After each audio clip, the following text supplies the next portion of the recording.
Everyone, chicken పచ్చడి టేస్టీగా సూపర్గా రావాలంటే ఇలా ట్రై చేసి చూడండి. చాలా బాగుంటుంది. ఇంట్లో వాళ్ళు మళ్ళీ మళ్ళీ అడుగుతూ ఉంటారు మళ్ళీ చేయమని. అంత బాగా వచ్చింది.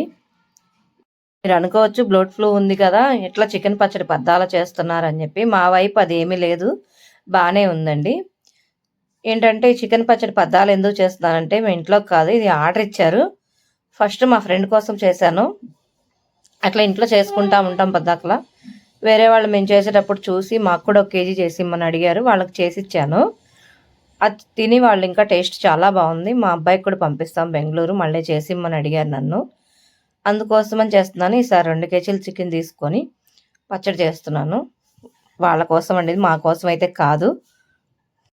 పచ్చడి కోసం కావాల్సినవి చికెను, ఆయిలు, అల్లం చిన్నులపాయ పేస్టు, చెక్క, లవంగ, యాలకులు, ఆవాలు, మెంతులు, ఉప్పు, కారం, పసుపు, నిమ్మరసం.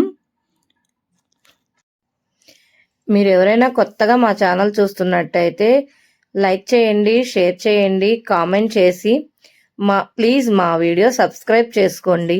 వాళ్ళు ఆ రోజు నైట్ అడిగి రేపు మధ్యాహ్నానికల్లా చేసిస్తారా, మేము బెంగళూరు వెళ్ళిపోతున్నాము అని చెప్పని అన్నారు అబ్బాయి దగ్గరికి. సరే ఇట్లా కాదులే అని చెప్పేసి మళ్ళీ అప్పటికప్పుడు అంటే మనకు టైం సెట్ అవ్వదు, ఉదయాన్నే ఎక్కడ చేస్తాంలే అని చెప్పి ఇంకా రోజు నైటే తెప్పించి చేసేటప్పుడు మొదలు పెట్టేటప్పటికే 9:30 అయింది. ఇంకా చేసి అయిపోయేటప్పటికి 11:30 దాటింది. బాగా లేట్ అయిపోయింది ఆ రోజు. కానీ తప్పదు కదా, అడిగారు చేద్దామన్న ఆలోచనతో చేశాను. ఈ వీడియోకు ముందు మటన్ పలావ్ వీడియో చేశాము. ఎక్కువ ఐటమ్స్ అవి ఇవి ఏమి లేకుండా ఒంట్లో ఉన్న వాటితో సింపుల్గా చేసుకునేది. చాలా టేస్టీగా ఉంటుంది, సూపర్గా ఉంది. ఆ వీడియో కూడా ట్రై చేసి చూడండి ఒకసారి, ఎలా ఉందో కామెంట్ చేయండి. ఇది 2 కేజీల చికెన్ అండి. పోయినసారి చేసిందేమో బోన్లెస్, ఈసారి బోన్తో చేస్తున్నాం. 5-6 సార్లు కడిగాను. శుభ్రంగా కడిగి కొంచెం ఉప్పు, కారం, పసుపు 3 వేసుకొని బాగా కలిపి ఒక పావుగంట సేపు పక్కనే ఉంచాలి. పావుగంట తర్వాత ఏంటంటే కొంచెం నీరు వస్తుందండి. ఉప్పు వేసాం కదా మనం, ఆ నీరు పక్కకు ఉంచేసుకోవచ్చు. అది కొలత కోసం వేసింది, ఉప్పు కారం పసుపేం కాదు. కొంచెం ముక్కకు పట్టి బాగుంటుందని కొంచెం కొంచెం వేసాను. ఉప్పు మాత్రం మనం చూసుకొని వేసుకోవడమే, దీనికి కొలత అంటూ ఏమీ ఉండదు. ఇంకా పొయ్యి వెలిగించుకొని పొయ్యి మీద బాండీ పెట్టుకొని ఆయిల్ పోసుకుందాం. ఆయిల్ కూడా వేరుశనగ నూనె పోసాను. ఆయిల్ బాండీ బాగా వేడెక్కిపోయింది. ఆయిల్ పోసి కేజీ నూనె పడుతుంది ఆ చికెన్కి. 2 కేజీల చికెన్ కదా, అదే కేజీ చికెన్ అనుకోండి, ఒక 1/2 కేజీ సరిపోతుంది. కాకపోతే బాండీలో మొత్తం పోయలేదు, ఒక 1/2 కేజీ వేసాను ఆయిల్.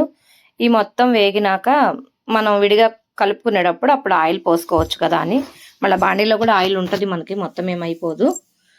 ఇలా డీప్ ఫ్రై 3 సార్లుగా ఫ్రై చేశాను, 3 ట్రిప్పులు వేగింది. చికెన్ బాగా పచ్చిగా ఉండేటట్టు వేపుకోకూడదు, అలానే బాగా డీప్ ఫ్రై చేసుకోకూడదండి. కొంచెం మధ్యగా ఉంటుంది కదా, మనకు అర్థమవుతుంది. అలా వేపుకుంటే ముక్క బాగుంటుంది. దానికి ఉప్పు కారం పడుతుంది. బాగా డీప్ ఫ్రై చేసామనుకోండి, దానికి ఉప్పు కారం పట్టక టేస్ట్ అర్థం కాదు మనకి. అలా అని పచ్చిగా ఉంటే మీకు తెలుసుగా చికెన్ అసలు బాగోదు. అందుకని బాగా డీప్ ఫ్రై చేయొద్దు, అలానే కొంచెం పచ్చిగా కూడా ఉంచొద్దు. మనకు అర్థమవుతుంది ముక్క బాగా వేగింది పర్వాలేదు అనుకున్నప్పుడు మనం తీసేసుకోవాలి. డీప్ ఫ్రై మాత్రం బాగా డీప్ ఫ్రై చేస్తే గట్టిగా అయిపోతుంది ముక్క.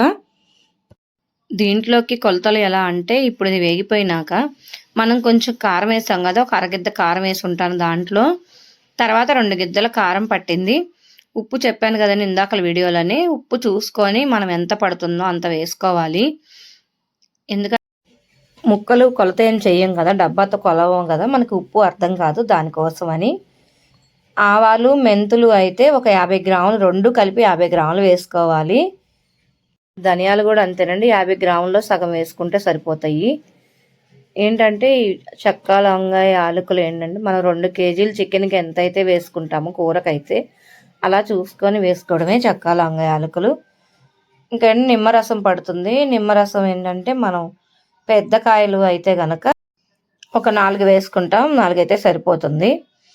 ఇంకేంటంటే పక్కనే బాండి పెట్టుకొని కొంచెం బాండీలో ఆయిల్ వేసుకొని అల్లం చిన్నులపాయ పేస్ట్ బాగా వేపుకోవాలి. దాంట్లో వేసి వేపచ్చు, దాంట్లో వేసి వేపితే ఏంటంటే కొంచెం కారం ఉప్పు పసుపు ఇవన్నీ వేస్తున్నాం కదా, అడుగంటిపోయి దాని అడుగుకి వెళ్ళిపోయి మాడిపోయే అవకాశం ఉంటుంది. అందుకని చెప్పి నేను బాండీ పెట్టి పక్కనే వేయిస్తాను ఎప్పుడు అంతే. అది వేగినాక అది వేగినాక చికెన్ మనం ఏదైతే వేయించుకొని పక్కన పెట్టుకుంటున్నామో ఆ గిన్నెలో వేసేస్తాను. ఇంకా కలుపుకోవడానికి మళ్ళీ ఇంక వేరే బాండీ ఒకటి పెట్టేసి ఈ ఆవాలు, కొంచెం మెంతులు చెప్పాను కదా ఇందాకలా, ఆ మెంతులు, ఆవాలు, ధనియాలు వేసి సిమ్లో పెట్టాలి. బాగా స్లిమ్లో పెట్టి ఎక్కువసేపు వేపకూడదండి, కొంచెం సేపే వేపాలి. ఎందుకంటే ఆవాలు ఊరకనే మాడిపోతాయి. అవి మాడిపోతే టేస్ట్ మారిపోతుంది పచ్చడి. అందుకని చెప్పేసి ఇది ఉప్పు కారం వేసి కలిపాం కదా, కొంచెం నీరు దిగింది చికెన్లో, అది పక్కకి తీసేసుకోవాలి. తీసుకొని వేపాను కదా అది కూడా. అది కొలత ఏం లేదని చెప్పాను కదా, ఉప్పు కారం ముక్కకు పట్టినంత పట్టిద్ది. మళ్ళీ బాండీ పెట్టుకొని అన్నీ పక్కనే అవి వేయించేసి మిక్సీకి వేసేసాను. అదే మనం ఇంట్లో చేసుకునే పచ్చళ్ళకైతే 2.5 గిద్ద కారం, 2.5 గిద్ద ఉప్పు అట్లా పట్టిద్ది. ఇది ఏంటంటే మనకు మసాలా ఘాటే, దాంట్లో వేసే చెక్క, లవంగా అన్నీ ఘాటే కాబట్టి మనకు కారం కూడా అంత పట్టదు. అందుకనే తక్కువ కారం చెప్తున్నాను. అంతకుముందు రొయ్యల పచ్చడి కూడా చేశాను. రొయ్యల పచ్చడి, చికెన్ పచ్చడి 2 ఒకసారి చేశాను. మా అక్క వాళ్ళ అబ్బాయి అమెరికా వెళ్తుంటే తన కోసం చేశాను. అబ్బాయి తీసుకొని వెళ్ళాడు. అప్పుడు పచ్చళ్ళు అయితే బాగున్నాయి అని చెప్పాడు.